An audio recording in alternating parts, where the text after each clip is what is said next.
In Seoul, just south of the demarcation zone separating North and South Korea, a beautiful woman is photographed with her famous actor boyfriend, Cha Sang-yo. Later, her staff gathers for a meeting to strategize how to handle a potential scandal, suggesting they claim the two are just friends playing a joke. The woman, Yoo Se-ri, laughs it off, showing little concern about a scandal, especially since they've already broken up. Her primary worry is that her earrings, part of a new accessory line her company is promoting, were blurred out in the photos along with her face. Se-ri runs her own successful company, having ventured out on her own years ago. She answers a call from her eldest brother Sejun, who informs her that their father will be released on probation after serving time for unspecified financial crimes. Se-ri abruptly hangs up on him. Meanwhile, Sejun's wife, Hyg, eagerly anticipates Sejun finally being named the heir to their family company, Queen's Corp. The family gathers for a tense dinner, where the underlying motives are clear. Each member is trying to secure favor. Both brothers appear to have their issues. Sejun, the hothead, recently got into a fistfight with the union leader, while Sehyang was recently duped in an investment scam. The tension between them is palpable. Chairman Yoo Jung-pyong silences the brothers' squabbling and demands to know why Se-ri hasn't arrived. Se-ri walks in just as the conversation grows tense, offering a terse congratulations to her father on his release before turning to leave.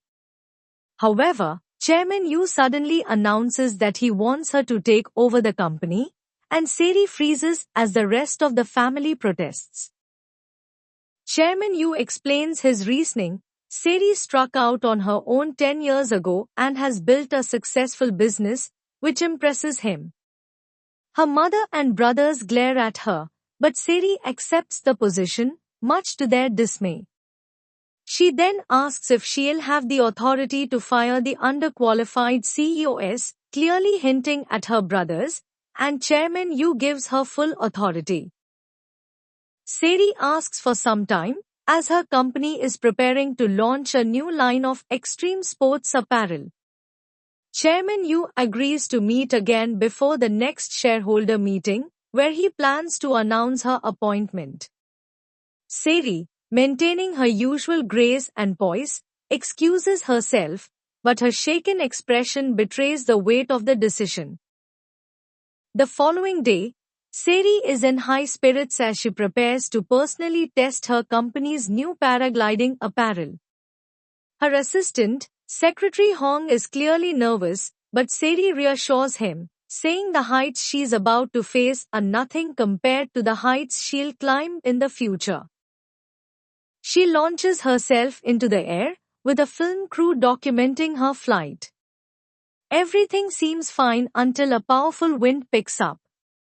At first, Se-ri laughs as a tractor is lifted into the air, but soon she realizes that a tornado is headed straight for her. Before she can react, the tornado sucks her into its vortex, and everything goes black. Later that night, at the DMZ, Cap Jung-hyuk and his squad meet a group of South Korean soldiers who have captured 3 men.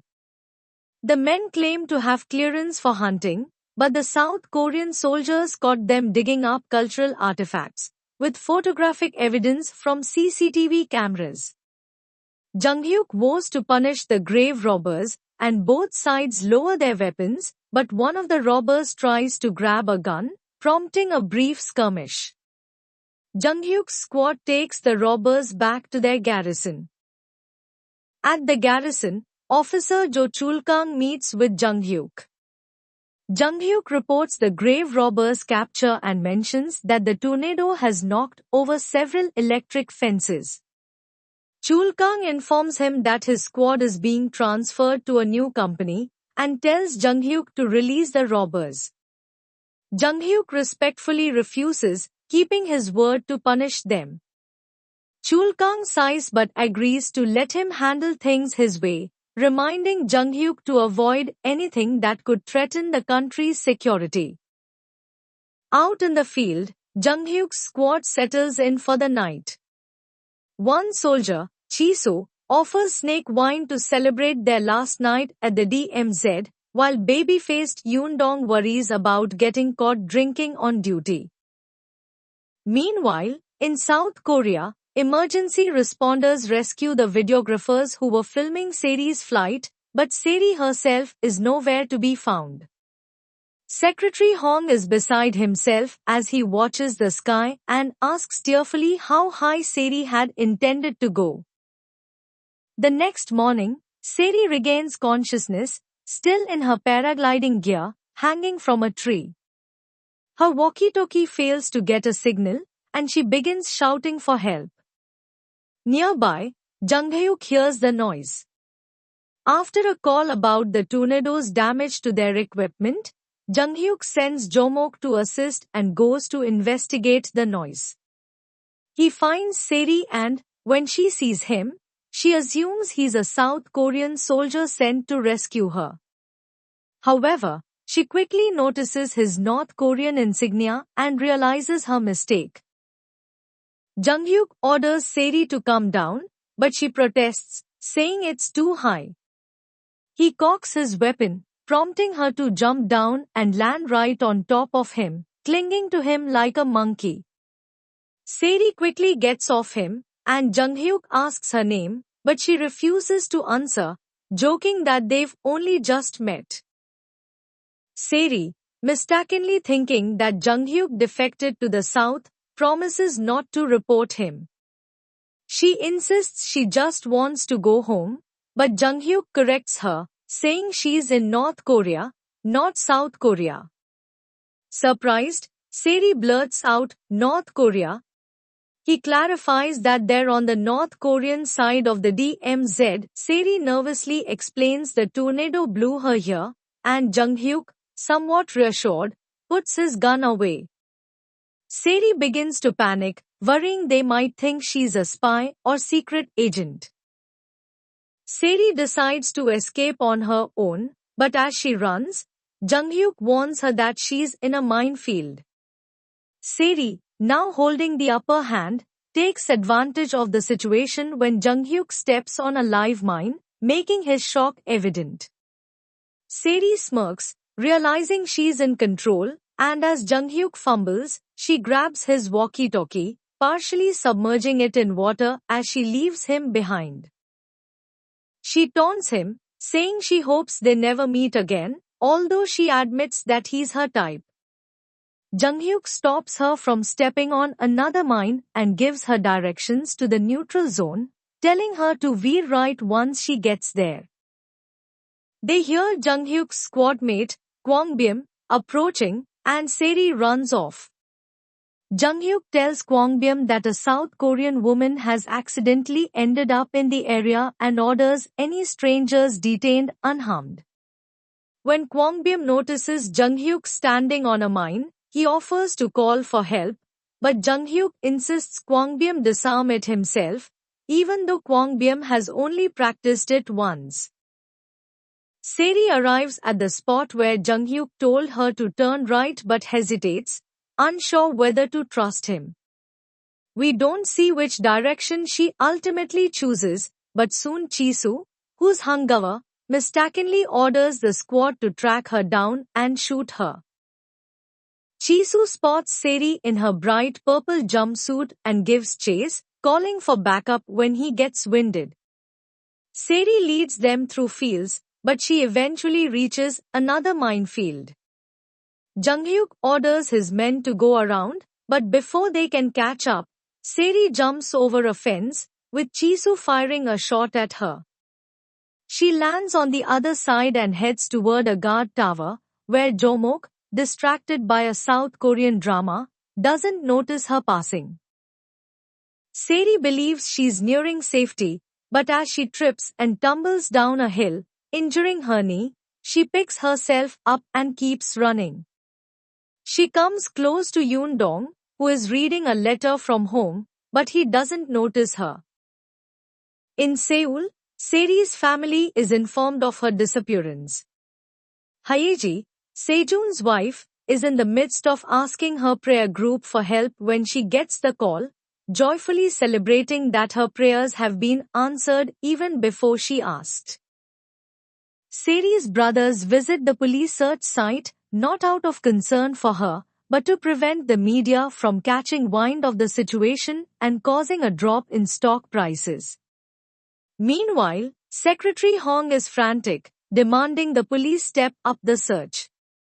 Chairman Yu, watching from his car, notes Secretary Hong's genuine concern for Seri. Seri's mother, upset, recalls a moment when she followed Seri out of the house after Chairman Yu asked Seri to take over the company. Seri had replied with an odd comment about still calling for her mother when startled, even though she had none. Seri, lost and walking in circles, starts marking her trail with vines. Junghyuk and his squad follow her trail after dark, worried that they'll be punished for their negligence. Eventually, Seri stumbles into a village and, believing she's almost home, observes the strange sights, villagers gathering for exercises and children marching to school. Signs reading, "Paradise of the People," and "The Great Leader is always with us," make Seri realize the horrifying truth: she's still in North Korea. A military vehicle approaches, and Seri is nearly blinded by its headlights. She's saved just in time by Junghyuk, who swoops her out of harm's way, standing protectively over her. Seri narrates that on her first birthday, instead of choosing one of the traditional items meant to represent her future, she grabbed her father's hand. Ever since, she's believed she always makes the right decisions, even naming her company, Seri's Choice. But now, stranded in the DMZ after choosing not to trust the directions of a North Korean soldier she just met, her luck seems to have run out. She starts to wonder if she's really as lucky and wise as she always thought. After walking all night, she stumbles into a North Korean village. Realizing she needs an ally, she plays the damsel in distress when Junghyuk saves her from being run over by a military vehicle. She quickly pretends to be innocent and scared, hoping it will make him help her. She believes her helpless act is charming him. He brings her to his home and cooks ramyun from scratch. Suspicious, Seri pretends it's custom in South Korea for the guest to offer the host the first bite, trying to get him to test the food first. She watches him closely, unsure if the food is safe and wanting him to eat it first. Junghyuk responds with his trademark deadpan stare, "Do I look like an idiot?" but agrees that trusting a total stranger is unwise, especially one with such a far-fetched story about landing in the DMZ. Seri insists she's super famous in South Korea, though she refuses to share her name, saying it would only shock him if he googled her. Junghyuk dryly replies they don't have internet. Seri is caught off guard and doesn't know how to keep bragging without sounding silly. Back in Seoul, Seri's family is still keeping her disappearance out of the media. Her father, Chairman Yu, wants to launch a private investigation, while her brothers hope she stays gone, making room for them to claim control of Queen's Corp. Each brother starts to see a future where Seri is no longer in their way. Seri tells Junghyuk to treat her well, promising a generous reward once she returns home. He simply says he's not interested. Chisu, one of Junghyuk's squad members, knocks at the gate, excitedly announcing that the South Korean woman was found dead near Mount Suseok. He figures this means they're off the hook and lists everyone's blunders: Yoondong crying over a letter from his mom, Jomok watching a band K-drama, Chisu drinking on duty, and Junghyuk stepping on a landmine. Then he notices Seri standing casually at the door, having heard everything. The squad is stunned and embarrassed as Seri calmly looks at them, amused. Inside, Seri and Chisu bicker about whether she's a spy. She talks to him like he's a bit slow, and poor Junghyuk just looks like he's developing a migraine. He sits silently, clearly annoyed by the noise and chaos in his house. Soon, the whole squad arrives to share the good news, only to be floored by Seri's presence. She immediately figures out who each of them is and what they were doing when she escaped. Jomok gets the stink eye from the others for geeking out when she mentions knowing the stars of Stairway to Heaven. He can't help smiling, impressed that a real celebrity knows his favorite show. Seri takes charge, insisting they take her back to where she landed so she can return home. Chisu suggests letting her electrocute herself on the newly repaired fence, but Junghyuk explains that since they've completed their DMZ duty, they can't re-enter the zone. When Seri asks about other options, Chisu jokes about burying her, prompting her to offer to teach him South Korean-style cursing. She gets frustrated but jokes back, trying to stay in control of the situation. She questions why they haven't taken her to the State Security Department, SSD, and from their awkward silence, deduces they're afraid she'll rat them out. Jomok proposes an alternative. His uncle makes boat-to-boat runs to international waters, and one is scheduled in 3 days. Seri is surprised they even have such a risky escape plan ready. Seri groans, saying she has an important shareholder meeting. Junghyuk snaps that she's the one who got lost and should be more apologetic. He offers her a choice: he can turn her in now, or she can wait 3 days, on the condition that she follows their rules. She must stay inside, avoid influencing them with South Korean ideas, and once home, never tell anyone about this. Seri agrees, promising to suffer convenient amnesia. Jomok nods knowingly. South Koreans get amnesia all the time in dramas. They all laugh a little, even though the situation is still serious. Her most outlandish claim? That she eats meat with 2 meals a day. Chisu scoffs at her tall tales, and Seri pretends to be faint with hunger, batting her eyes at Junghyuk. She exaggerates her hunger just to annoy them and maybe get more food. Back in Seoul, Secretary Hong meets Suchan, an insurance salesman Seri recently signed a contract with. Suchan boasts about antagonizing his boss since he's now indispensable. Hong drops the news that Seri is missing, and Suchan goes pale. He heads to church to pray for her safe return, while Haeji, also praying, wishes for the opposite. They both kneel in silence, unaware they're praying for opposite things.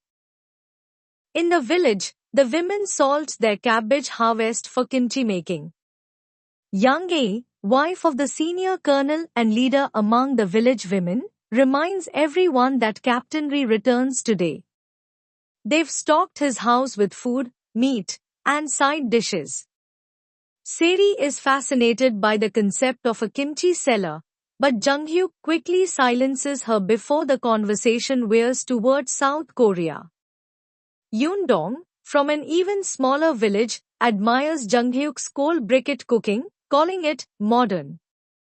Seri looks confused, but doesn't comment, realizing she's truly in a different world.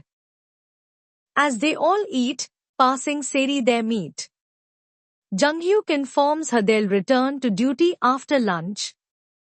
She panics at being left alone, so he shows her his old phone and tells her to dial 5 in case of emergency. She obeys, sort of, but ends up calling him over body wash, shampoo, and her desperate need for a scented candle. She clearly doesn't know how to live without her daily comforts. Jung-hyuk patiently explains how to heat bath water in a cauldron and hang a plastic sheet for a DIY sauna. It's a lot of effort, but Seri admits it's a nice experience. She finally relaxes a bit, enjoying the simple way of living. Meanwhile, Jung-hyuk gets word that the Tomb Raiders were killed in the Mount Suseo crash. At the SSD, he finds Chul Kang already there. The senior colonel offers him contraband Maxim Gold coffee, but Jung-hyuk declines and asks to investigate the crash, wondering if it was orchestrated. Chul Kang reluctantly grants permission but suggests he go to the trial bureau in Pyongyang. Jung-hyuk quietly makes a mental note to be careful around Chul Kang. After Jung-hyuk leaves, Chul Kang warns the senior colonel that Jung-hyuk may have high-level backing. They shift focus to Gu Seung-jun, who has scammed Sehyung and now seeks asylum in North Korea. Seung-jun signs a contract offering double the normal bribe in exchange for luxurious treatment, including a mansion, bodyguards, and access to golf and casinos. He warns that his fortune is offshore and inaccessible if he dies. He smiles confidently, knowing exactly how to buy his safety. That night, the electricity is cut in the village. Seri, frightened by noises, grabs a vase as a weapon. Thankfully, it's just Jung-hyuk, returning with the candle she asked for. When she bursts into tears, he awkwardly holds out the candle. She sobs that she wanted a scented candle and apologizes for the outburst. He stands still, unsure how to comfort her, but doesn't leave. Elsewhere, Wol-suk argues with her husband about promotions. He advises her to suck up to Young A, so she does, only to find other women there with the same idea. One even peddles a stationary bike to power the TV. Everyone is trying to win Young A's favor in their own way. At home, Seri discusses stocks with Jung-hyuk, admitting she once gave a friend money to invest and lost it all. She cries again, ashamed of crying in front of a stranger, so Jung-hyuk blows out the candle and says it's okay now, he can't see her. His small gesture makes her feel understood, even without many words. Before leaving for Pyongyang, Jung-hyuk tells her he might not be back before her departure. When she asks his name to repay the favor someday, he declines. She finds a bag of gifts he bought, body wash, shampoo, skincare, lingerie, all from a South Korean vendor. She's touched, realizing he paid attention to everything she mentioned. Arriving in Pyongyang, Jung-hyuk is detained by the trial bureau. He is accused of orchestrating the Tomb Raiders' deaths and threatened with fabricated charges. Calmly, he tells the director he'll be held accountable for his words. Just then, a general storms in, kicks the director, and orders Jung-hyuk released. He's the only surviving son of the powerful director of the General Political Bureau. Everyone in the room suddenly treats him with a lot more respect. Panicked, the trial bureau director calls Chul Kang. Turns out, Jung-hyuk's brother Moo-hyuk was someone Chul Kang once knew. Now he realizes who Jung-hyuk really is. Chul Kang's expression shifts. He knows he underestimated the young captain. Back in the village, Jung-hyuk's men loiter at his house, ostensibly fixing the water pump but really keeping an eye on Seri. The colonel tells Jung-hyuk that chasing conspiracies might skew his perspective, but Jung-hyuk suspects multiple fatal accidents caused by Kamaj trucks point to a secret government unit. He suspects his brother's death may not have been accidental. He quietly promises himself he'll uncover the truth, no matter the cost. That night, Chul Kang shows up during a random inspection. Unable to warn Seri due to the house phone rule, the squad calls Jung-hyuk, who races home in a high-ranking official's car, bypassing checkpoints. Time is tight, and Jung-hyuk knows one wrong move could expose everything. Wol-suk leads the inspection, discovering a South Korean rice cooker and a cheating husband. At Jung-hyuk's house, Seri browses his music books and finds a flyer from a Swiss music school with a familiar-looking younger Jung-hyuk. She is surprised to see a different, more peaceful side of him. She hides in the kimchi cellar just as Wol-suk and Chul Kang arrive. As he checks the cellar, he finds Seri and pulls a gun on her. The villagers gather as he leads her to his car. Everyone watches in shock, unsure of what's really going on. Just then, Jung-hyuk arrives, calmly approaches, and says, "I would appreciate it if you would put away the gun you're pointing at my fiancé." Seri is found hiding in Jung-hyuk's kimchi cellar by Chul Kang, who marches her out to the street while pointing a gun at her. Luckily, Jung-hyuk was warned that something was wrong and borrowed Colonel Go's car, so he shows up at home just in time. He tells Chul Kang that Seri is his fiancée and tells him to put the gun away. Chul Kang lowers his weapon and Jung-hyuk pulls Seri to stand beside him. Chul Kang asks to see Seri's ID and her pass to enter the front line, so Jung-hyuk quickly thinks of an excuse. He says that Seri is part of Division 11, a group of spies based in South Korea whose work and names are top secret. He says that Seri is very tired and needs to rest, and Seri leans against him at the perfect moment. Chul Kang stares at them, clearly not believing the story, but he has no choice but to let Seri go with Jung-hyuk. When they're alone, Jung-hyuk says sorry to Seri, but she thanks him for arriving at the right time and coming up with a believable excuse so quickly. In a soft voice, Jung-hyuk asks if Seri is hurt, and the way he looks at her makes Seri feel a little shaken. His concern feels more real than she expected from someone she barely knows. He explains about Division 11, which handles secret agents who live in South Korea with their families. Seri is shocked that Jung-hyuk basically told everyone in the village she's a spy, but he says it was the only way to explain her looks and accent, and she's leaving the next night anyway. They hear voices outside and see the village wives at the gate. They've brought food, saying it's for Jung-hyuk's return, but clearly, they want to know more about Seri. They try to get inside by offering to carry the food, but Seri appears and takes it from them. The women proudly ask Seri many questions about Division 11, but she seems to enjoy acting mysterious and says she's not allowed to tell them anything.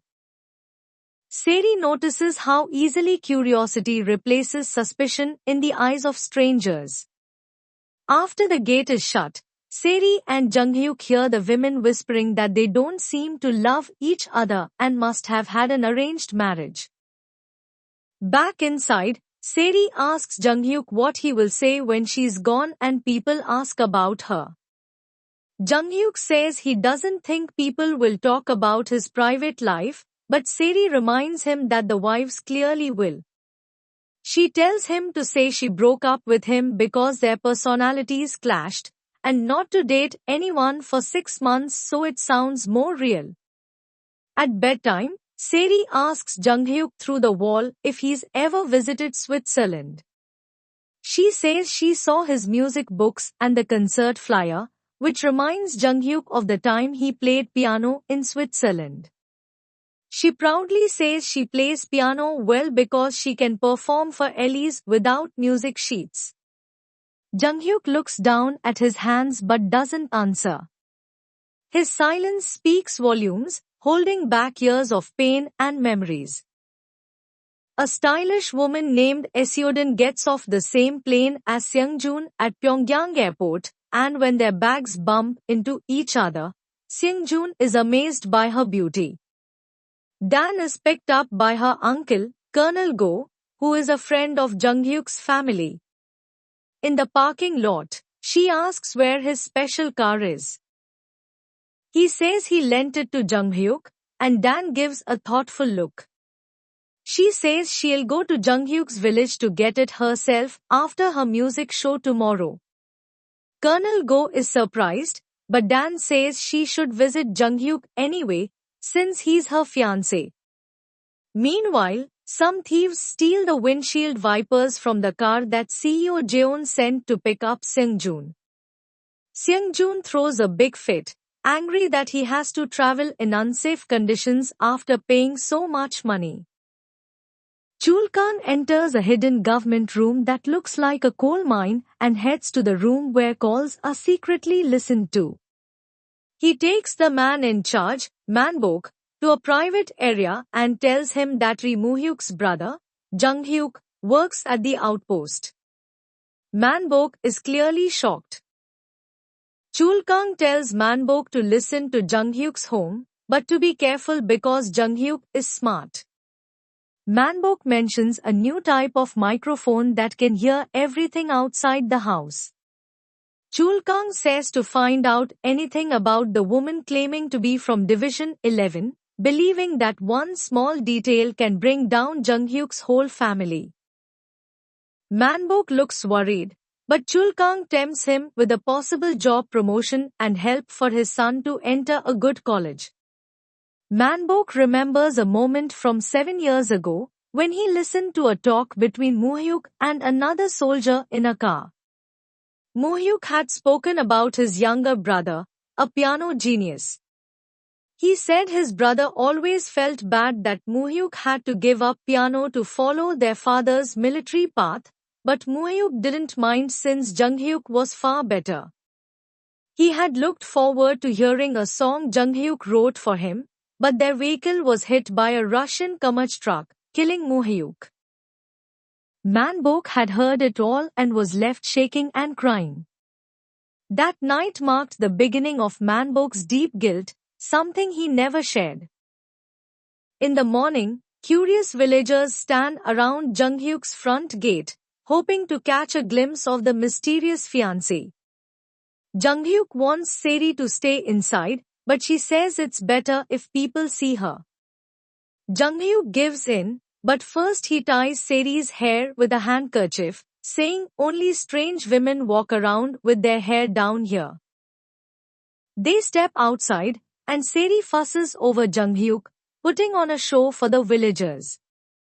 She makes him touch her hair to prove they're in love, teasing that she might marry him for real when he hesitates. He goes along with it, cringing like the villagers at her awful acting, then finally escapes. The village wives gather to make kimchi and complain about Seri. Myung-suk, Manbok's wife, doesn't see why they dislike her, and they all give her annoyed looks. A couple of them go to ask Seri to join, but she refuses, saying she doesn't like kimchi. Her rejection adds fuel to their growing envy. During morning training, Jung-hyuk gathers his team to talk about plans for Seri. He tells them he had to say she's his fiancée. Jomok says he's seen this in South Korean dramas where the couple always kiss to escape danger, then spend the night together. Everyone stares at Jung-hyuk, and Kwangbum asks if that's why he didn't return to sleep at the barracks.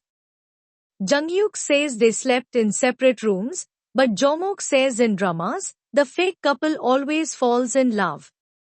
Jung-hyuk quietly hits his leg, annoyed that Jomok watches too many dramas. Jung-hyuk returns to the task at hand, making sure a boat is ready to take Seri to international waters. Chisu says it will cost a phone card worth 20,000 won. They set the time and place, then Jung-hyuk sends the team to fix things at his home and keep villagers away from Seri. One of Manbok's men, pretending to fix phones, tells him that the team arrived at Jung-hyuk's place. Manbok listens as Seri greets them, then tells his man to set up the microphone. He hears Jomok arguing with Seri about drama characters, but to Manbok, it sounds like they're talking about real spies. Meanwhile, Junghyuk goes to the site where the grave robbers died. A soldier there tells him that 3 empty Kamach trucks kept driving by that night, with strange, heavy metal on their bumpers. He says the woman who died was a trader heading to Kaesong, so Junghyuk guesses she saw what happened. This detail sparks something in Junghyuk. He starts piecing things together. Chulkang visits Seungjun at his new house. Seungjun won't shake hands and starts complaining about the windshield wipers. Chulkang warns that he could easily sell Seungjun's location to enemies from South Korea.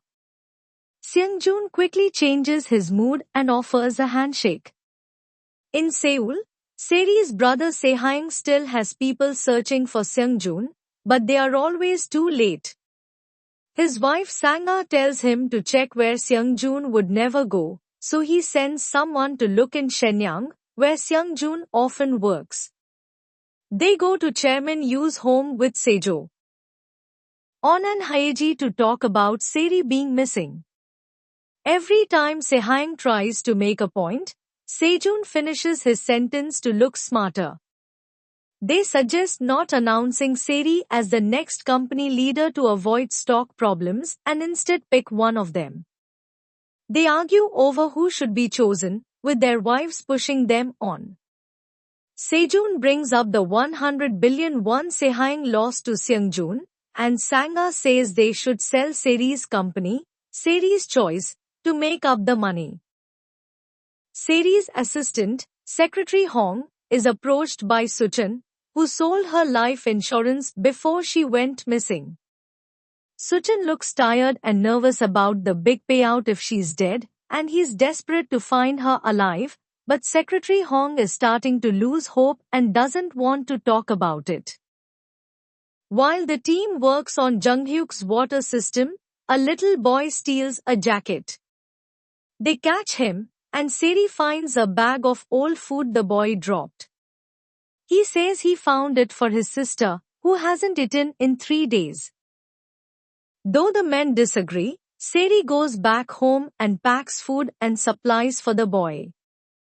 Junghyuk returns, and Chisu tattles that Seri is giving away his food to a liar, but Junghyuk just tells the boy to wash up before eating. Manbok listens through his device and smiles warmly at their kindness. The boy returns to his little sister in their empty shelter and gives her the food from Seri. Since she's leaving that night, Seri holds a fun award ceremony for the team. She gives Yundong the Kindness Award and lets him pick a prize, 100 million won after reunification or KON now. He wisely chooses the KON and ends up sharing it with Junghyuk. Next, Seri gives Jomok an award for loving Korean dramas. His prize is either lunch with Choi Ji-woo later or Junghyuk's TV Now. Junghyuk complains, but Seri tells him to trust her. Jomok happily chooses lunch with Choi Ji-woo. Junghyuk begins to look annoyed that he hasn't gotten anything. When Seri gives Kwangbum an award for being the best looking, Junghyuk sulks. Chisu is upset, so Seri gives him the beauty products Junghyuk bought but she didn't use. After ending the ceremony, Junghyuk storms out, so Seri follows to show him a gift, a tomato plant she traded for using his potatoes. He's shocked she used his own food to buy him something he doesn't even like, but Seri says to treat it like a pet and say kind words to it. Manbok calls Chulkang and says Junghyuk's fiancé seems a bit strange, talking to plants, but hasn't done anything odd. The team sits outside eating Yundong's corn and looking at the stars. Each one, in their own way, admits they'll miss Seri. Junghyuk drives Seri to the dock. On the way, She removes the handkerchief from her hair and gives it back to him, saying it's strange she can travel anywhere in the world but never return here to see him. She says, "It's a shame you live here," and he replies, "It's a shame you live there." Jung-hyuk tells the captain he's going with them until Seri is transferred and even brought a phone card to pay. On the water, Seri says it feels like she's been gone a long time. Jung-hyuk says it must feel the same for people waiting for her. A second feels like forever when you don't know if a loved one is alive. Seri sadly says she's not sure that's true. To lighten the mood, Jung-hyuk tells her not to say she's good at piano just because she can play for Elise. She thanks him by telling him her name, and he shares his name too. They laugh when they realize her family is from the north and his from the south. Suddenly, a siren blares, and they hide in the boat's storage room to avoid the Coast Guard. The new officer refuses the captain's bribe and orders a search. Seri panics, and Jung-hyuk says he knows what works in Korean dramas. Seri says, "Shut up and do it," so he tells her to look only at him. As the door opens, Jung-hyuk kisses Seri. Jung-hyuk travels with Seri to meet the ship that's supposed to take her home, but before they can make the switch, the North Korean Coast Guard boards their boat and they're forced to hide in the hold. They stay silent, hoping not to be discovered as footsteps echo above them. The new Coast Guard chief refuses to be bribed and orders the hold opened, and when he does, he sees Jung-hyuk and Seri kissing. Jung-hyuk shows the chief his credentials and explains that he was just taking his fiancée out for some night fishing and a little pre-wedding get-to-know-you fun, according to Seri. His calm explanation and official ID buy them a little trust. It works, and the chief lets them off the hook. But he tells them to head back to shore immediately, making Seri miss her chance to go home. She's furious, but she decides to stay positive and just think of herself as temporarily lost. She tries to see the situation as an unexpected detour rather than a failure. She tries to make Jung-hyuk promise to get her home within a week, but he says a sea control order has been issued and won't be lifted for around 2 weeks. Seri snaps that she just wants to be comforted, pointing out that Jung-hyuk has no problem lying when it gets him out of a scrape like claiming her as his fiancée or kissing her. Poor Jung-hyuk stammers that she told him to do something, and he's flustered when she says it wasn't much of a kiss. He's clearly not used to Seri's emotional outbursts or sarcasm. He's completely defeated by Seri's illogical logic, but he still refuses to make promises he can't keep. Before dawn, Jung-hyuk hears his gate slam, and when he checks the living room, Seri is gone. She takes her paragliding equipment, the teammates had kept it safe previously, and hikes to the top of a mountain, intending to try and paraglide home. She's determined to take control of her fate, no matter the danger. Before she launches, Jung-hyuk catches up to her. He tells Seri that she landed here because there was a natural disaster, but it's a clear morning so she'll be seen and caught. He pleads with her not to risk her life over a desperate plan. He belatedly realizes that her walkie-talkie is on, just as Chulkang arrives at the State Security Department and is informed that a suspicious transmission has been pinpointed. Knowing that it will only take a few minutes for the authorities to arrive, Seri tells Jung-hyuk to stay here while she goes down and turns herself in. Jung-hyuk points out that he'll be in trouble anyway since they think he's her fiancé, so he looks for another way out. With time running out, he makes a split-second decision. He can see the military vehicles approaching, so he grabs Seri tightly and throws them both off the edge of the mountain. Seri's parachute catches, and they gently float together through the air. Seri apologizes for taking her frustration out on Junghyuk earlier and thanks him for everything he's done for her. Their bond quietly deepens as they glide in the silence of dawn. By the time Chulkang arrives at the mountaintop, they're long gone. Chulkang goes to his office and calls Manbok in to ask what he knows. Manbok hasn't heard anything strange, but Chulkang still feels that something is off with Junghyuk and Seri, and he gives Manbok some money to buy extra food for his son to entice him to keep spying on Junghyuk. Manbok's loyalty is challenged by his growing conscience. Manbok goes to buy meat from the butcher in the marketplace, and while he's waiting, he overhears Junghyuk arranging to order coffee beans from the vendor at the next stall. Manbok's wallet is stolen as he's paying, and Junghyuk begins to chase the thief while everyone else is still processing what happened. Unfortunately, the thief leads Junghyuk right to the local gang's hideout, and Junghyuk finds himself fighting the entire gang alone. He does a pretty good job, and even pins the gang leader to the ground. He doesn't see another gang member sneaking up behind him, but luckily, Manbok arrives and knocks the gang member out. For once, Manbok steps in and chooses courage over caution. They get out of there, and as Junghyuk walks away, Manbok pulls a small piece of paper from his wallet. The teammates sit at Junghyuk's house with Seri, who's still so upset about missing her boat that she stuffs her face with rice crust and sugar, complaining that back home she's infamous for eating like a bird.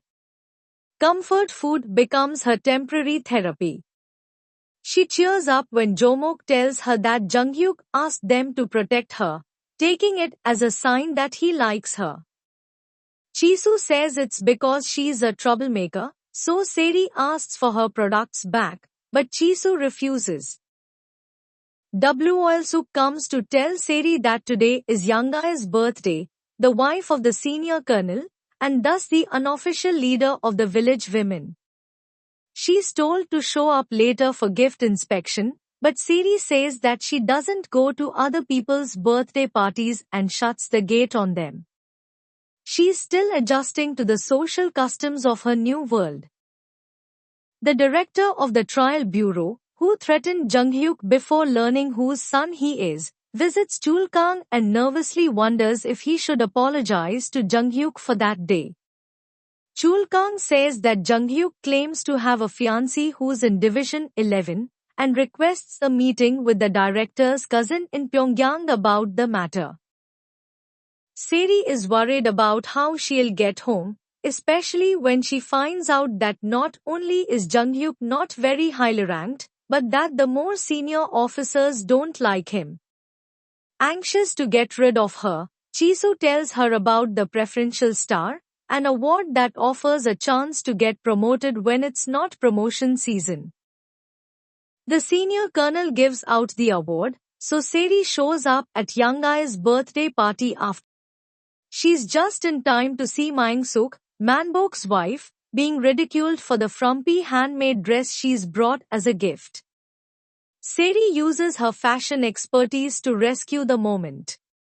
She makes a few adjustments to the dress and describes it as the hottest worldwide trend, winning over both Yang Ei and Mangsuk. Meanwhile, Junghyuk and Kwangbum drive to the engineer repair unit to look for signs of a secret military truck unit. On the way, Junghyuk hears that Seri is trying to get him a preferential star and he simpers the same way she did about the teammates guarding her, until he learns that it's because she sees him as low-ranked, and he huffs indignantly. Their petty reactions show how much they're starting to care. Naturally, the soldier in charge of the repair unit doesn't want to let Junghyuk in, so Kwangbum stalls him while Junghyuk looks around.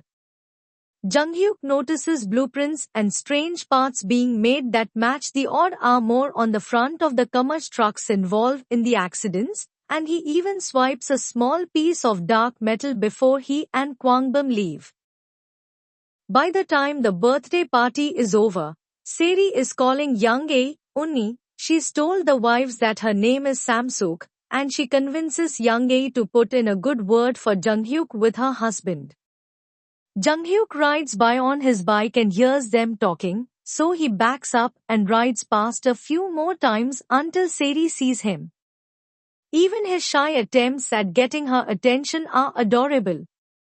He denies that he was waiting for her, but Seri isn't fooled for 1 second. He's even padded the bike's bar, and Seri guesses it's for her to ride on. Junghyuk gives her a ride home, fussing at her gently for planning to walk home in the dark. The teammates are still at Junghyuk's place when they arrive, and they tell Seri that Junghyuk bought clams and arranged for them to return to the barracks late tonight. They cook the clams by pouring alcohol on them and setting them on fire, and Jomok teaches her how to eat the clams then drink soju from the shells. It becomes a cozy night of laughter, firelight, and growing feelings. As the evening goes on, Junghyuk sneaks glances at Seri, and he smiles at how pretty and relaxed she looks. Back in Seoul, Seri's family gets together for a meal, and Chairman Yu announces that he's giving Sehayang the company. Sejun and Haeji loudly object, and the brothers start tattling on each other. Sejun reveals that when Seri was named successor, Sehayang wanted to disclose to the press that she's actually Chairman Yu's illegitimate daughter. Sehayang retorts that at least he still sees Seri as family, and wasn't glad she might be dead like Sejun. Sejun yells that their mother wanted to abandon Seri when Chairman Yu brought her home, and their mothers had enough. She remembers Seri as a child, standing by the ocean and counting, and she says that they don't know what happened to Seri, so it's too soon to look for a replacement. Even the coldest family members can't ignore Seri's absence anymore. A very drunk Seri and Chisu play a word game, while Manbok plays along as he listens from his bunker. He almost seems envious of the warmth he hears in their laughter. In the morning, Junghyuk hand-roasts the coffee beans he managed to procure, and uses an ancient pour-over coffee-making set to make a cup for Seri. She wakes up in his bed to the smell of freshly brewed coffee, and Junghyuk is adorably pleased when Seri proclaims it perfect. It's the quiet, thoughtful gestures that reveal his growing affection. He gets ready to leave, and Seri pretends to pull a little finger heart out of her pocket for him. He gathers Chisu and Jomok to ponder over what the gesture means, and naturally, only Jomok knows that it's a heart. He explains that the heart means love, and that a finger heart means the person likes you. Junghyuk looks horrified that Seri may have taken his kiss seriously and developed feelings for him, and he's forced to confess that he already has a real fiancé.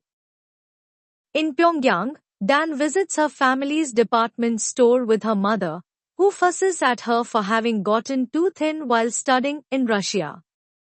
Dan explains that she has to be thin in order to be globally stylish.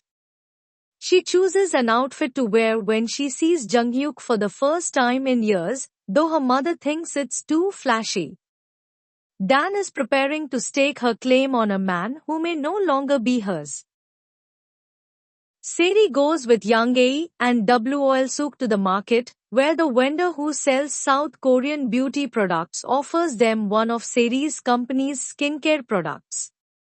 Seri is overjoyed that her product is so popular it's even sold on the black market, and when the vendor doesn't seem to know much about it, she does a whole presentation on it for her new friends. Her confidence returns as she reconnects with her identity. Insurance agent Suchan continues to dig up examples of people who have survived paragliding accidents, terrified that he'll have to pay out the huge policy Seri bought for herself. He and Secretary Hong run into Sehayang and Sang-ah at the Seri's Choice offices, and Secretary Hong admits that he's been wondering if Seri's comment that she's about to go somewhere high up meant that she was planning to defect to the north. Sehyung warns Suchan to stop spreading groundless rumors that Seri might still be alive. CEO Jeon takes Seungjoon hunting, and when Seungjoon mentions that he hunted a lot in South Korea, manager fusses at him for mentioning where he's from. Seungjoon tells CEO Jeon not to nag him, but CEO Jeon argues that a lot of people will go down if their arrangement is discovered. Dan locates a taxi to take her to see Jung-hyuk, but the driver says it's too far. Dan keeps offering him more money until he accepts, and soon they're off to the village. On the way, the cabbie sings folk songs enthusiastically along with the radio, so Dan puts in her earbuds to listen to some classical piano music. She takes out a picture of herself and Jung-hyuk. She's looking at Jung-hyuk, but he's smiling at whoever is taking the picture. Even the photo hints at his heart being somewhere else. On a remote dirt road, the taxi's engine stops, so the driver leaves Dan in the car to hoof it to the nearest village, taking the key with him. While she's waiting, Seungjoon drives by after finishing his hunting excursion, and he stops to offer her a ride. He tries his best flirting moves on her and gets soundly rejected, to CEO Jeon's great amusement. Chul Kang gets a call from his contact, who says that he looked into it, and there's no woman of Seri's age and description in Division 11.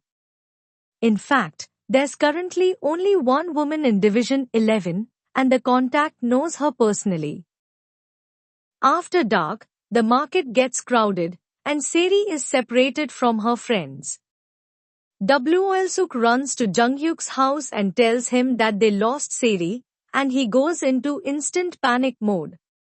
He rushes to the marketplace, which the women find quite romantic. Alone and scared, Seri stands in the busy marketplace, frozen and unsure what to do next. Her childhood memories return, triggered by the feeling of being lost. She counts again, and suddenly she sees a light in the middle of the crowd. She moves towards the light, and as she gets closer, she sees that it's Jung-hyuk holding up a candle. He looks so relieved to have found her, and when he says shyly that it's a scented candle this time, Seri smiles. Seri gets separated from the group and goes missing in the busy marketplace. When Jung-hyuk hears that she is lost, he quickly buys a candle and holds it up high, hoping that the light will help her see him and find her way back. He playfully mentions that the candle is scented this time, and they both share a gentle smile, feeling relieved and comforted to be reunited. As they walk home together under the quiet evening sky, Seri shyly admits that, for a brief moment, Jung-hyuk made her heart flutter. She felt a sudden rush of emotion because of what he did. Hearing this, Jung-hyuk realizes it's the right moment to finally be honest with her and reveal the truth about his situation. Jung-hyuk tells Seri the truth, that he already has a real fiancé back home. Upon hearing this, Seri pretends to be upset, acting as though she's offended by the idea that Jung-hyuk believes she might have developed romantic feelings for him. She quickly denies it, insisting that she doesn't have any emotional attachment to him. In fact, she confidently claims that there are several men back in Seoul who are probably heartbroken over her disappearance and might even be crying because she's gone. At the same time, Seungjoon drops Dan off at Jung-hyuk's house, which is clearly empty at the moment. Despite the awkward situation, Dan remains composed and coldly brushes him off. As Seungjoon is being driven away in his car, he happens to pass Jung-hyuk and Seri walking together. He glances at Seri and has a moment of hesitation. He thinks she looks familiar. But after a brief pause, he shakes off the idea, deciding that it's impossible for her to be the person he suspects she might be. Wol-suk and Okjum spot Dan standing outside Jung-hyuk's house and stop to ask her what she's doing there.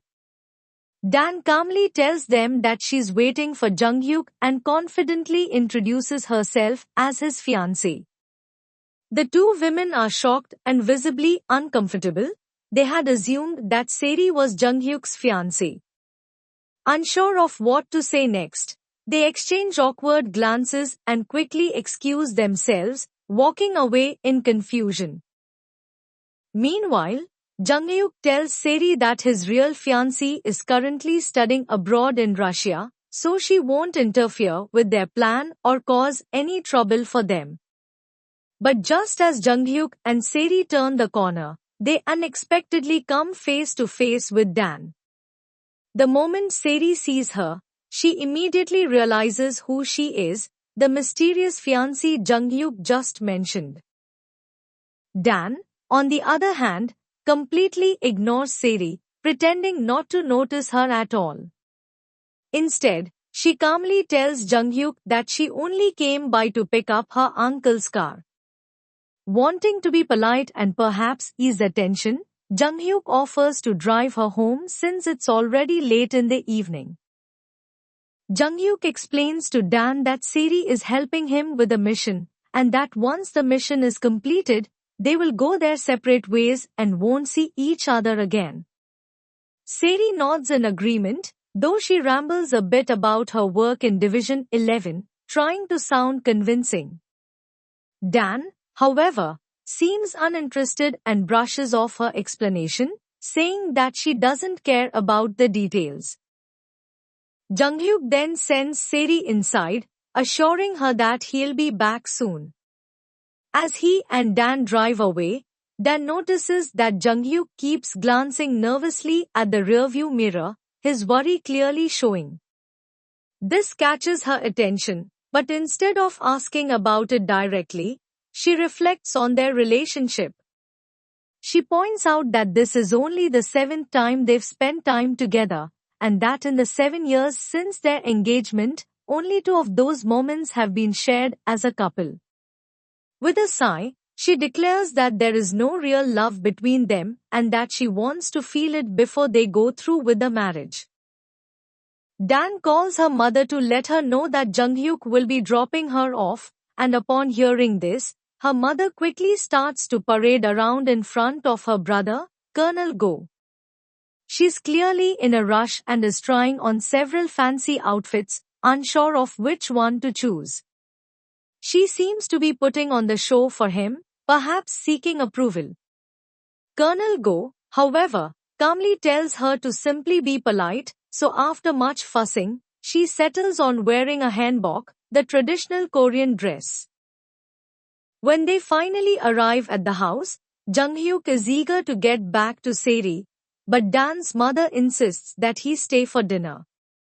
As they sit down, she continues to talk endlessly, mentioning how the matchmakers have been pestering her to find a suitable partner for Dan. It's clear that her mother has been under pressure from all sides. Colonel Go, however, bluntly comments that he's never heard anything about this, catching both women off guard. Meanwhile, Jung-hyuk, feeling increasingly uncomfortable, nervously glances at his watch, clearly anxious to leave and return to Seri. Seung-joon can't stop thinking about Seri. The woman he saw earlier that evening looked so much like her. He recalls how Seri's brother, Se-hyung, had once set them up on a blind date. Seri had played her role as the picky princess perfectly. She made it clear right away that there wouldn't be a second date. From the start, she had pegged Seung-joon as a conman, someone who was only interested in tricking people. She bluntly told him to scam some money from Se-hyung and then disappear from her life for good. Meanwhile, Seri is growing more and more excited each time she thinks she hears Jung-hyuk returning home. She catches herself laughing at how worked up she's getting over something so small. Just as she calms down, the village wives arrive with snacks and beer, their faces full of sympathy for what they believe is Seri's heartbreak due to Junghyuk's betrayal. They're convinced that Dan has no morals and is somehow responsible for causing trouble. Trying to keep her spirits up, Seri decides to teach them a few South Korean swear words that apply to women, using the moment to let off some steam and shift the atmosphere. Young Ae, who has always held Junghyuk in high regard, shakes her head in disbelief. She tells Seri that she should really break his neck for getting engaged to two women at the same time. The group of women begins to discuss how they should teach Junghyuk a lesson for his actions, clearly outraged by the situation. Even Manbok, who is listening from his makeshift bunker nearby, mutters to himself in frustration, adding that you can't always judge a person by how they look on the outside. Not backing down, Young Ae says that she's going to speak with her husband and make sure Junghyuk is kept from getting promoted. Seri, realizing that things are escalating and she needs to take action, quickly steps in. She calmly tells the women that Junghyuk and Dan's engagement was arranged by their parents, and that her own relationship with Junghyuk is far more complicated. She compares it to a tragic, star-crossed love story, similar to Romeo and Juliet, to people destined to love each other but torn apart by circumstances beyond their control. After leaving Dan's home, Junghyuk heads to see his own parents. When he arrives, Director Ri, his father, tells him that he expects him to marry Dan within the year. Junghyuk agrees, but, with a serious tone, he asks for a favor in return, implying that there's something important he needs from his father in exchange for his compliance. Meanwhile, after the ladies finally leave Junghyuk's place, Seri takes the chance to speak with Young Ae once more. She asks her to speak to her husband on Junghyuk's behalf, hoping that Young Ae might put in a good word for him. However, Wol Suk, who is clearly drunkenly shouts that boyfriends are far better than husbands, causing a bit of chaos. In her state, she needs to be helped back home by the others. The next morning, Junghyuk finally returns home, looking worn out from the previous day's events. When he steps inside, he finds Seri sitting quietly, a little too calm for his liking. She's lined up empty beer cans neatly across the floor, a bizarre yet deliberate setup. With a pointed look, she tells him that if he doesn't cross the line, there won't be any trouble, no war, between them. Her words hang in the air, making it clear that she's setting some kind of boundary, though Junghyuk isn't sure whether to take her seriously or not. Junghyuk calmly explains to Seri that he's been working on a plan to help her escape the country. Hearing this, Seri's anger begins to fade, replaced by a mix of relief and curiosity. He goes on to tell her that she's going to be made a reserve member of the international track team, which will allow her to travel with them to Europe. Once they're there, she will go missing, disappear from the team and make her way back home to South Korea, where she'll be safe. However, as Junghyuk lays out their plan, Manbok, who is still lurking around and listening in from his hiding spot near Junghyuk's house, hears every word. His presence adds a sense of tension, as it's unclear whether he will use this knowledge for good or to cause trouble. In order to get a passport, Seri will need a proper photo, which means she has to get a North Korean hairstyle for the picture. The problem is, all the hairstyles available to her are at least 20 years out of date. After much deliberation, Seri reluctantly chooses the one with huge waves, a look that is not only outdated but also embarrassingly dramatic. The ladies, trying to make her feel better, take her out shopping for clothes to prepare for her new life abroad. To her surprise, Seri gets excited and actually enjoys the shopping experience. But just as she's having fun, it hits her. She has no money to buy any of the clothes. This realization leaves her feeling both embarrassed and frustrated, adding a new layer of complication to the situation. Seri and the ladies head to a pawn shop to try to get some money. For a brief moment, Seri considers pawning a beautiful, jeweled necklace she's wearing. It's a piece with sentimental value, but she ultimately decides against it. Instead, she chooses to pawn her limited edition watch, expecting to get a fair amount for it. After all, it's a special, high-end item. To her surprise, the pawnbroker offers her only a few dollars. The low payment is explained by the fact that the pawn's value is based mainly on the weight of the tiny leather strap, rather than the watch itself. Disappointed, Seri notices another similar limited edition watch on display. When she asks about it, the pawnbroker tells her that a man had pawned it many years ago but never returned to reclaim it. Meanwhile, Manbok, still keeping tabs on Junghyuk and Seri, reports their plans to Chulkang. He informs Chulkang that Junghyuk and Seri are planning to smuggle her out of the country, and that they will need to travel to Pyongyang soon to get Seri a passport. Manbok believes that this could be part of a larger scheme from Division 11, but Chulkang, listening carefully, is quick to dismiss that idea. He now knows for sure that Seri isn't connected to Division 11, which complicates things further. Out of nowhere, Chulkang brings up something unexpected: Junghyuk's late brother, Muhyuk. He mentions that the watch Muhyuk had been wearing when he died went missing, and he suggests that if Junghyuk ever finds that watch, they will be in serious danger. This revelation sends a shiver of tension through the room, as the mention of Muhyuk and the lost watch carries a sense of unresolved history and danger that could resurface at any moment. When Junghyuk arrives at the training base, something immediately feels off. The usual buzz of activity is missing, and he soon learns that all his teammates have been summoned to the State Security Department. This sudden development causes a sense of unease, making Junghyuk wonder what exactly is going on. Meanwhile, Chulkang confronts Yoon Dong, who is visibly terrified. With a cold, threatening tone, Chulkang warns Yoon Dong that only the first of the 4 men to confess the truth about Junghyuk will survive. Yoon Dong, however, isn't intimidated.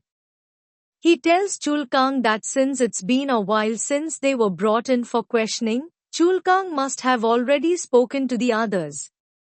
The fact that Chulkang is still asking questions means he hasn't gotten the information he wanted yet. Chulkang, infuriated by Yoon Dong's calmness and defiance, punches him in a fit of rage. But just as things are about to escalate, Junghyuk bursts into the room, his voice sharp and angry. He glares at Chulkang and demands to know directly if there's something he wants to ask. Chulkang, with a sneer, insists that Junghyuk won't get the truth from him. Junghyuk retorts, saying that only the person involved can tell the truth, and that it's time for Chulkang to face the truth about his own actions. The tension between them builds as the power struggle becomes more personal. At that moment, the senior colonel calls Chulkang, his voice booming through the phone. He questions why Chulkang has received an official request from the State Security Department to meet with him regarding the recent truck accident. The mention of this incident shifts the focus of the conversation, but Chulkang's expression shows that this is far from over. Junghyuk, realizing the situation is escalating, leaves with Yoon Dong, but as they walk down the hall, they unexpectedly run into Manbok. There's an awkward pause between them, the tension palpable in the air. Neither man knows quite what to say, and after a brief moment of hesitation, they both continue on their way, their unspoken tension lingering between them. Seri is walking through the area when she notices a group of kids bullying a little boy. They're shouting cruelly that he's the son of the rat, a nickname that clearly carries some weight. Seeing this, Seri's protective instincts kick in. She approaches the kids and firmly tells them that bullying is an act of cowardice. With authority, she chases them off, sending them running home in fear. Turning to the little boy, Seri realizes he looks familiar. He's Wupil and Manbok's son. After the bullies have fled, Seri asks him why he let them treat him that way. Wupil, looking down, quietly explains that his dad told him to always be good to his friends. Seri, trying to gently guide him, explains that it's important to be kind, but that kindness doesn't apply to people who hurt you. Seri then gives him some advice: if they hit him first, he should hit them back. Wupil looks up at her, wide-eyed, and asks if that's what she did. He calls her Nuna, a respectful and affectionate term for an older female, and his innocence and sincerity catch her off guard. The way he says it is so charming that Seri's heart softens a little.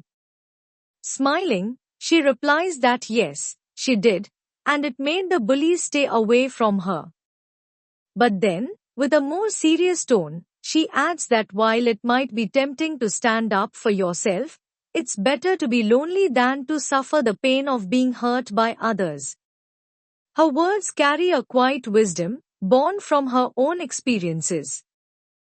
Back in Seoul, Secretary Hong and Suchan meet with a man who has some important information.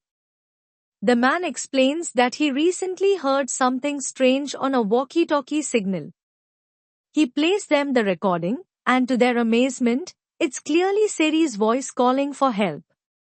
The realization that she's alive fills them both with hope and excitement. Thrilled to have this proof, they quickly ask the man for the audio file, eager to use it to find Seri and bring her back home. Meanwhile, Sejun's wife, Hyeji, pays a visit to her mother-in-law, hoping to win her favor and help her husband's position. However, her attempt backfires when she carelessly insults Seri's mother. In a misguided attempt to earn her trust, Hyeji says that now Seri is gone, she will be the one to take her place as the daughter. Her words, though meant to be kind, are received as disrespectful, and Seri's stepmother immediately kicks her out of the house. Hyeji, shocked by the cold reception, leaves with a bruised ego. In China, Sehyang is hot on the trail of Seungjun, determined to track him down. His team has captured Mr. Oh, Seungjun's broker, and Sehyang offers Mr. Oh 10 times the amount Seungjun paid him to find the swindler. Mr. Oh, reluctant but interested, calls CEO Jeon for assistance. After some discussion, CEO Jeon agrees to help, but only if he gets a cut of the reward, which complicates things further. Back at Jung Hyuk's place, he returns home with the battered and bruised teammates in tow. They've had a rough day, but Jung Hyuk decides to cheer them up with some ramyun. Seri, feeling responsible for their injuries, apologizes to the group and says she wants to give them all a gift. With a solemn expression, she suddenly flashes a series of finger hearts, a gesture commonly used to express affection in South Korea. The teammates, confused by the gesture, are taken aback. As Jung Hyuk walks them back to their barracks, they begin to discuss what the finger hearts might mean. They're all convinced that the gesture must indicate romantic feelings, just like the ones they see in popular culture, and it leaves them all speculating.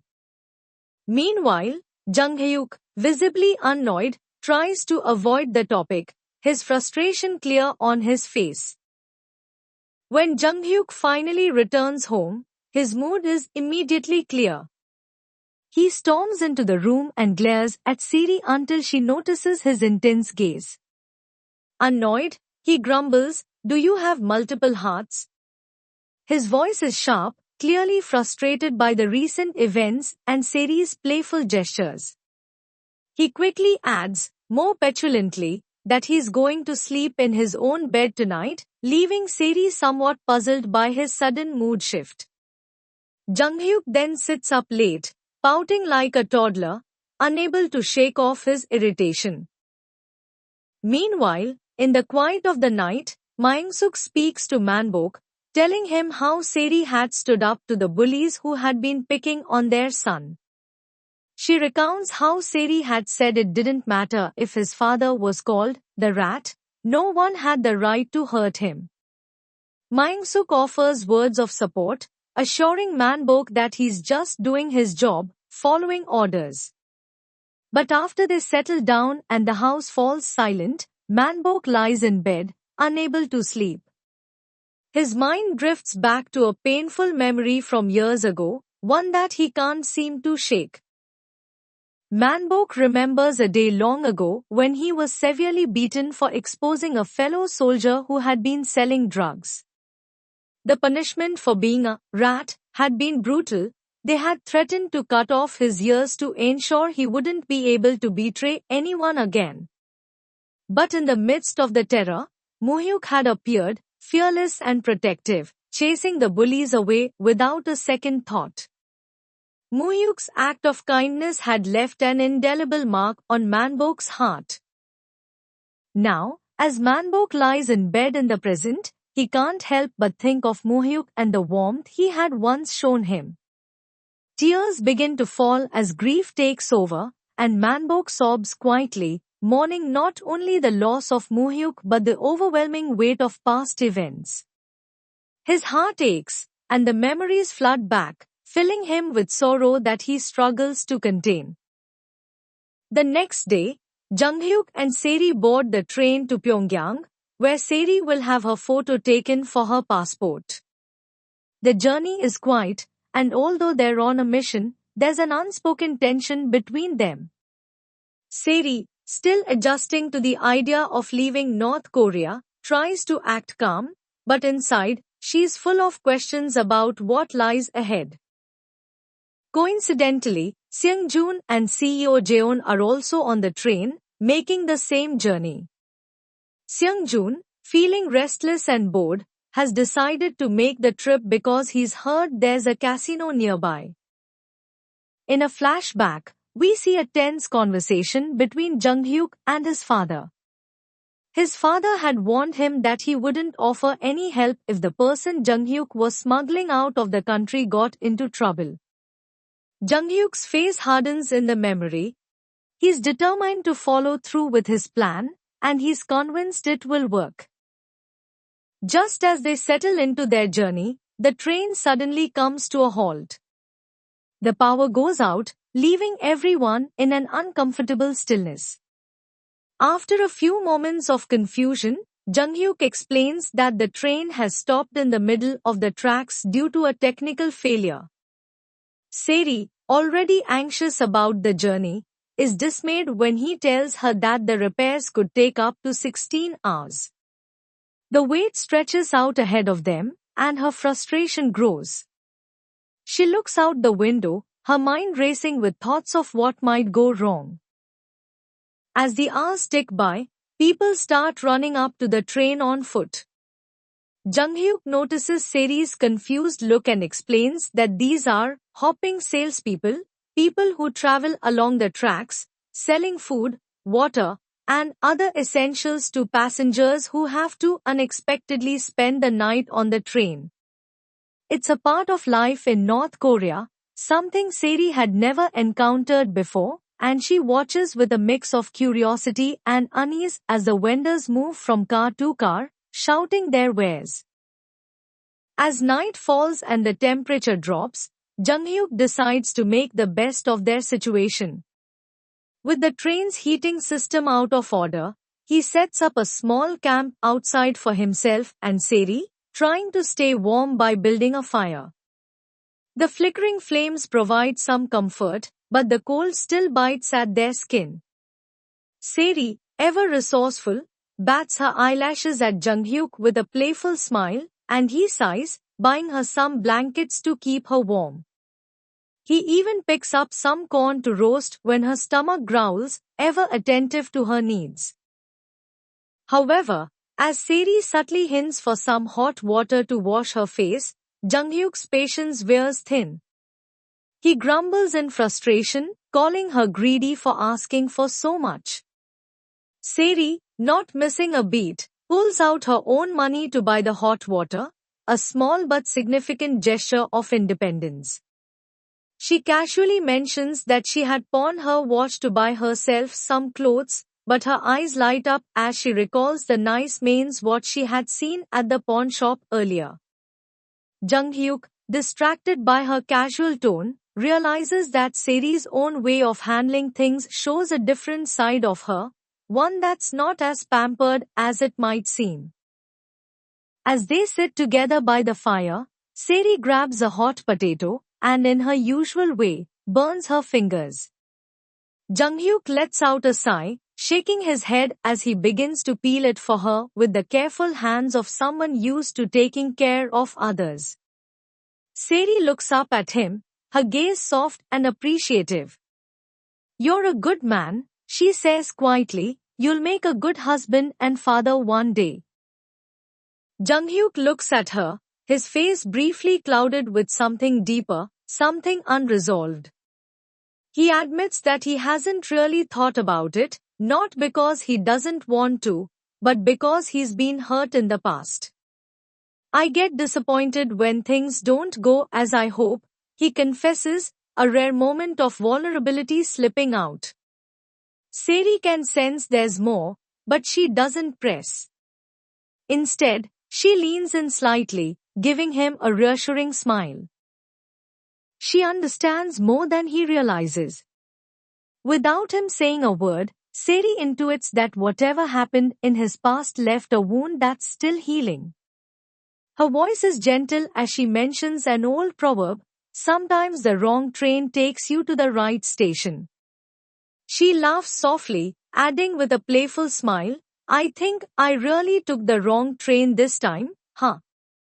The humor in her words catches Junghyuk off guard, and he chuckles, the weight of their situation momentarily lifting. But Seri's tone shifts as she becomes more serious.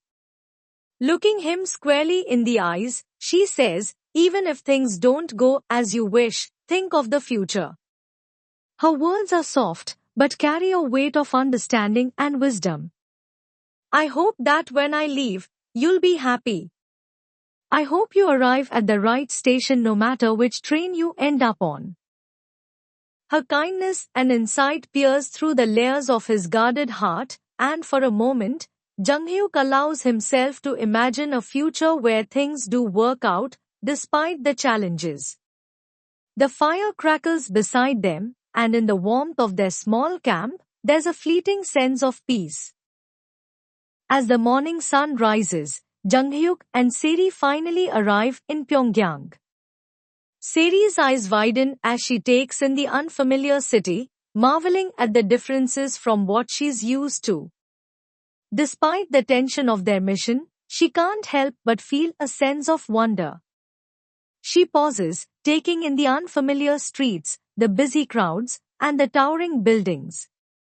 But as she looks around, Junghyuk can't resist teasing her. "You look like a real country bumpkin," he says, his voice warm with amusement. Seri laughs, a bit embarrassed but mostly entertained by his comment. They walk through the city, and after a while, Seri suggests that they take a picture together as a memento of their time in Pyongyang. She's already imagining how she'll look back at this moment one day, but Junghyuk deflates her enthusiasm in an instant. "We don't need to remember each other," he says bluntly, his words colder than she expected. The playful moment slips away, leaving Seri slightly disappointed, though she quickly hides it behind a forced smile. Meanwhile, In the hotel where Seung-joon and CEO Jeon have just checked in, the tension is palpable. Seung-joon's sharp eyes scan the room, and it's clear that something isn't sitting right with him. His instincts are kicking in, and he's beginning to grow suspicious of what's really going on. In the quiet of their room, Seung-joon excuses himself to change for dinner, but as soon as he steps away, CEO Jeon picks up the phone, dialing Mr. Oh. "We're in Pyongyang now," he says, his voice tight with urgency. Seung-joon doesn't suspect anything, yet.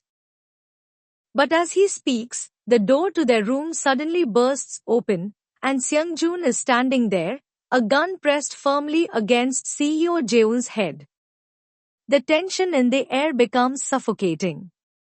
Without missing a beat, Seung-joon snatches the phone from CEO Jeon's hand and shouts at Mr. Oh, furious at what he believes is a betrayal. "You've turned on me," he yells, his voice filled with anger. But then, a chilling calm settles over the room as Sehyung's voice comes through the line. "I've found you, Seung-joon," Sehyung says, his voice low and menacing. "And you're dead the moment you return my money." Seung-joon's eyes narrow as the line goes silent, and he takes a deep breath, trying to steady himself. He storms down to the hotel lobby, his mind racing. To his shock, he spots Seri, walking towards him. A surge of recognition runs through him, though he quickly masks it with a mask of indifference. "Is your sister alive?" Seung-joon demands, his tone sharp. Sehyung's words still echo in his mind. On the other end of the phone, Sehyung's cold voice responds, "She's dead." Seung-joon freezes for a moment, the weight of those words sinking in, but he quickly shakes it off. "I'll give her your regards," he mutters, before cutting the call short and dragging Seri into the elevator. The sudden shift in his demeanor unsettles Seri, but she's unsure how to react. She feels trapped, her instincts telling her that something's wrong, but she doesn't know how to break free. Smiling, he says he might not die after all, as Seri just stutters in surprise. A hand stops the elevator door from closing. It's Jung-hyuk, who sees them still holding hands and moves towards Seung-joon. Additional scene. We see Seri breaking up with several boyfriends, making it clear each time that she ended things. Her last boyfriend had told her that she always pushed people away before they could hurt her, and that he hoped one day she'd meet someone like herself, someone who would make her wait. Seri had laughed it off, saying she'd never wait for a man. Cut to the night Jung-hyuk drove Dan back to the city, and Seri stayed up all night, waiting for him to come home.